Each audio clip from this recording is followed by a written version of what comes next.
There has been so many acts of violence against healthcare workers in just the last couple of weeks that I had to make a list because I was getting them all mixed up.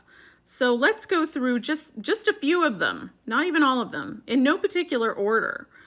January 29th, Milwaukee, Ascension, Columbia St. Mary's Hospital. A security guard was stabbed in the ED by an 18-year-old patient. Security guard is going to be okay, thank goodness.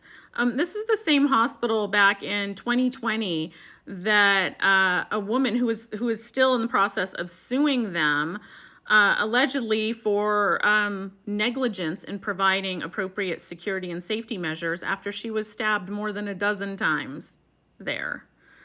Okay, moving right along. January 27th, Dayton, Ohio, Kettering Health Hospital. This is the same hospital, by the way, that Tristan Kate Smith worked at. She's the one who wrote the letter to my abuser, by the way.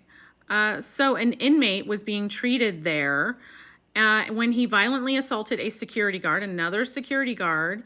And this is, right on the heels of Bobby Smallwood and that horrific incident.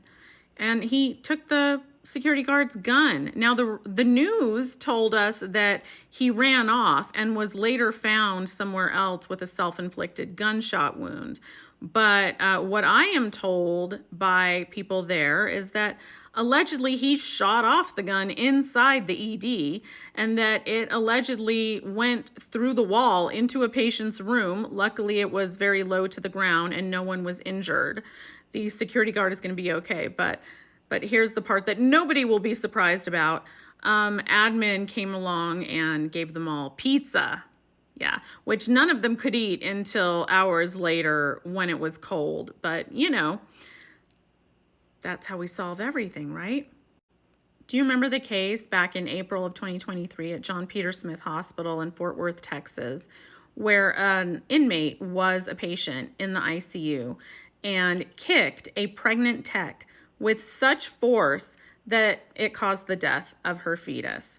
Well, that patient inmate was finally just convicted, took a plea deal, pled guilty to assault of a public servant, and has been sentenced to only 2 years in prison, just sentenced on January 10th. January 6th, St. Mary's Hospital, Decatur, Illinois. Another inmate patient was being treated for shoulder pain, was in the room with an x-ray tech, had just completed the x-ray when the tech turned her back on him, and he shoved her to the ground, pulled her pants down, was seconds away from raping her when, thank goodness, a coworker heard her screams and came in. He was already right over her, pants down.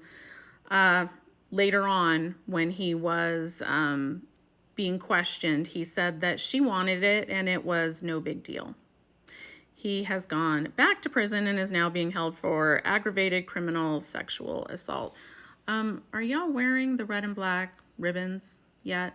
At all? We doing anything? You writing your legislators to pass the Workplace Violence Act? Are you taking a stand? What are we doing?